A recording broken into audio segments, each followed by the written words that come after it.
Chroma is everywhere.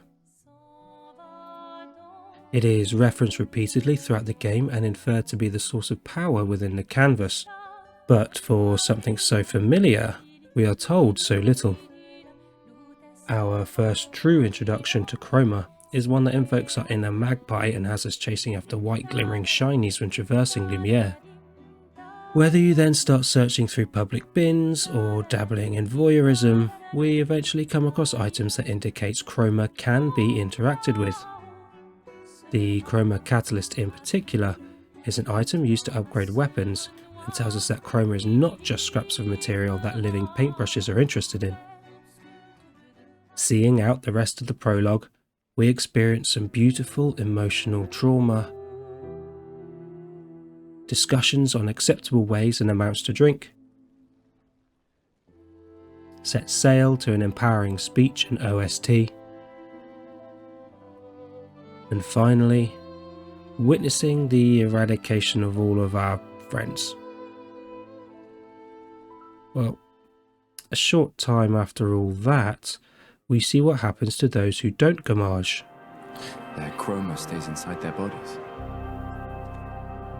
On the beach, some did disappear. He wasn't a Nevron. Something about the way Nevron's kills seems to affect our Chroma. This tells us a lot about Chroma, mainly that the residents of Lumiere are made of Chroma, but also in cases where Chroma remains, it sticks to the physical shape of the person in a monochromatic manner. It's devoid of colour.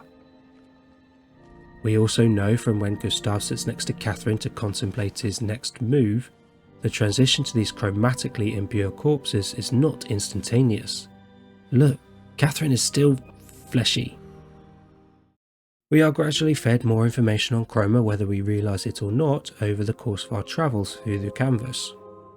However, the next significant direct discussion on Chroma comes upon Alicia's entrance into the canvas.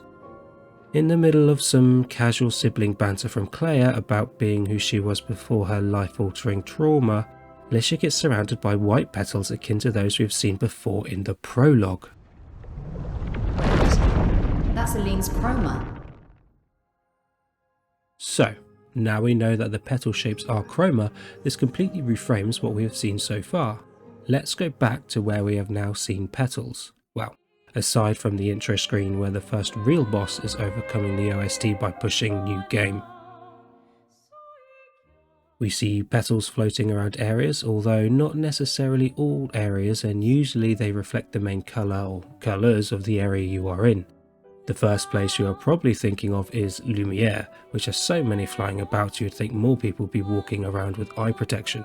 In fact, the showcase tree we see is half red and half white leaves, and there seems to be an exclusive demand for red and white flowers as if it's their whole identity.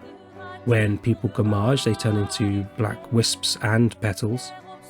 In the gamage, we see red with occasional white petals, although sometimes it's hard to tell if these are just lighting effects on the red petals. Many attacks unleash petals like their Bulbasaur using Razor Leaf. Petals also emanate from various figures in the game, such as the fading man, fading woman, young boy, paintress, and curator. Even across these examples, and without delving any deeper, we can see there is a lot more to these petals than perhaps meets the eye. However, with so much diversity in appearance and presence, the necessary step is to determine which ones to pay attention to, that is, which ones are more likely due to an artistic choice, and which ones are there to truly infer a meaning. I believe we only need to discount one category, the combat attacks. If we look at Maëlle, she will exude the colour petals associated with her stance.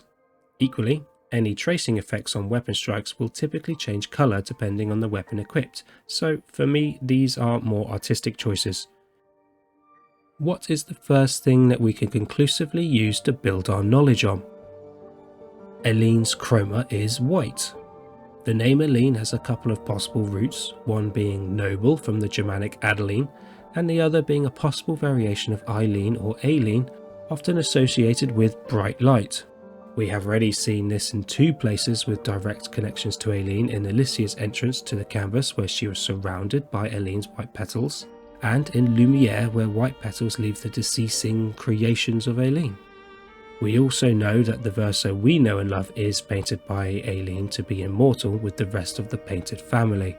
When he steps behind the canvas, thanks to Maman's gift, white petals fly away like feathers in a pillow fight and he's the body pillow. At the end of Act 2, we see Mael gamage into predominantly white petals, a strong departure from the majority red petals from everyone prior. Well, I say predominantly white because I also see golden hues to some of those petals, a colour we have seen before during the Paintress's gamage. The Paintress gamage is with gold petals, completely different to the red and white we have seen up until this point in the game. We would maybe expect white as the Paintress is Aileen, but gold petals are strongly indicative of the active effects of a painter. This is confirmed several times. When Mael paints Verso as he's being gamaged by Renoir, when Mael repaints Ciel and Lune, and when Mael gets re-gamaged again after losing to Verso. Gold in itself is everywhere when painting is or has occurred, not just when we think about petals. When dodging Sophie's brushstrokes in Lumiere, gold is abundant. Also, there are gold streaks all over Claire and Renoir's clothes to suggest their active painting from the canvas. Seeing the active removal of a paintress as gold tracks well. Going back to Verso's immortality in that space behind the canvas, we can clearly see gold petals appear amongst the white, clearly distinct. This nicely shows us how the immortality works. Aileen's chroma is being removed from the gamage, but Verso's body is repainting itself as it's being destroyed. So, Aileen white and painting gold. The next main colour we see is red. Aside from the annual mass murder, we see red petals whenever we see someone erased from the canvas, whether that's from our familiar gamage to Simon's erasure whenever someone takes a breather. We also see red emanating from the curator and the faded man, both who we learn to be Renoir, as well as a young boy who we learn to be Verso. These are temporary forms, so perhaps we could say red comes from those who are incomplete or not true versions of themselves. This incomplete angle aligns with the paintress shedding her white petals, but those are white not red, so the colour alignment isn't quite there. It's hard to pin down then whether the red petals indicate death or dying, or that red is to be associated with Renoir. He invokes the gamage, so petals would reflect who is unpainting. Unpaint me. Unpaint me. Okay, so petals could reflect who is unpainting and painting. Verso even gamages as red at the beginning of Act 3, even though we know he has Aileen's white chroma. If we consider the Parisian Descendre mansion as an extension of this colour theory, when we go to Renoir's atelier, red flower petals are strewn everywhere and the windows are covered with red blinds, clearly evoking this Renoir red association. Perhaps then, it's most accurate to say that red is Renoir's chroma. But wait, this does not align with what we know about chroma so far. When Lune approaches the barrier before beating both axons, she gamages as she tries to pass through, but Renoir did not create that, painted Renoir did. Okay, so maybe painted Renoir has the same chroma association as Renoir, but the only times we see painted Renoir and red chroma is in the vanishing attacks, which Simon also has, and when painted Renoir gets gamaged himself. Furthermore, after defeating Mael as Verso, we have those gut-wrenching goodbyes to our best friends as they dissolve into red petals. Ciel does as well, but Renoir's gone. Furthermore, Lune stays in the canvas world ungamaging as she prepares to update the journal to never trust men with white hair, so why would she remain intact while the others don't? Even if Renoir was being tricksy, and he really was just hiding behind the eclipse, this is inconsistent behaviour from someone who stayed true to the cause after being locked under a monolith, blinded by gold for 67 years like he's Smaug. Why then, after very clear and consistent rules of chroma so far, Red Petals now follow different rules. We need to revisit what we know about Chroma and make some assumptions as to what we don't know yet, and see if the theory still tracks. Along with petal chroma, an inky substance is released and travels in the same direction as the petals during a gamage.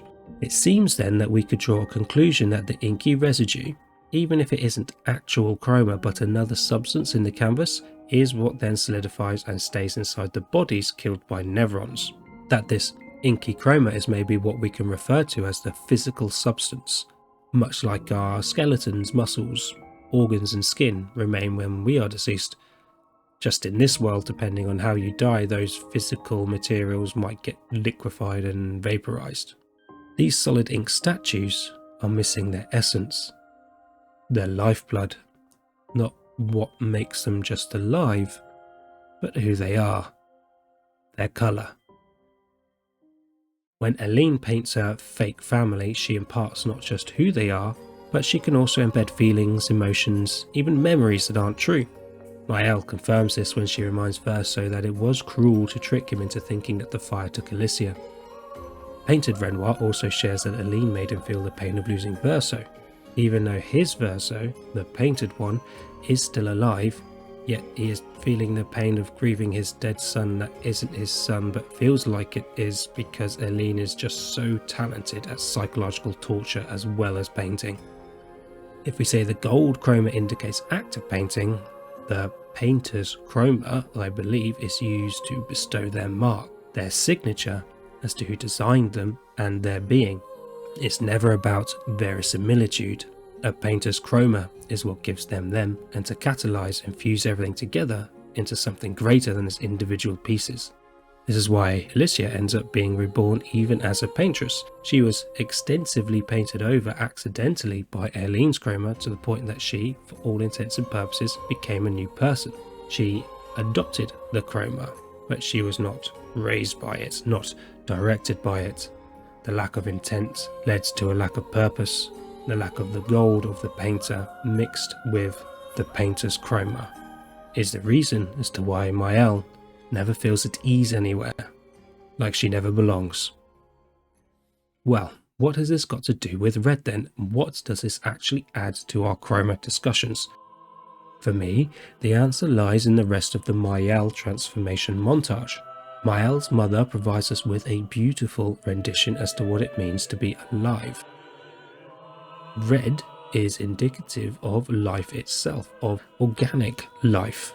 Maëlle doesn't actually need it because she is truly organic as a paintress, so when she gamages in any instance, red is absent.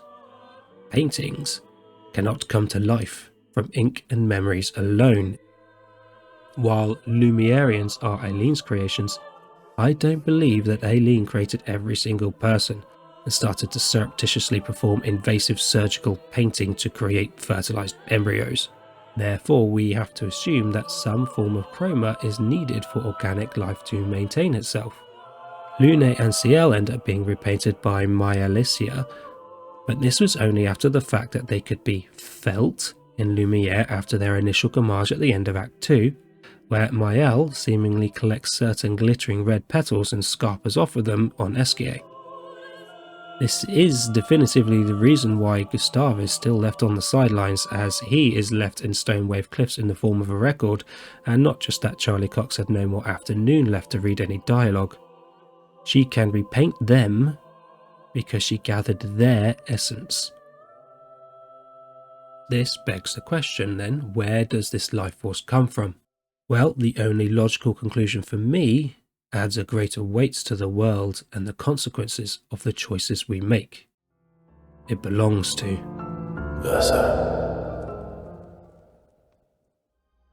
Here, we not only see the inky swirls of the living canvas, but we see a small flash of red. Red is embodied by the eclipse, and it's seemingly no coincidence that this is the only colour we see observed mixed in with the painter's gold and the inky chromatic spectrum from behind the canvas. Young Verso constantly and consistently exudes red petals when in the canvas world, and it also makes sense that there's a more intrinsic reason as to why stopping the soul from painting would destroy the canvas. stopping young Verso painting, the manifestation of channeling life into the canvas would stop life itself. Separating him from the canvas destroys that connection, as both Versos simultaneously gamage into red chroma.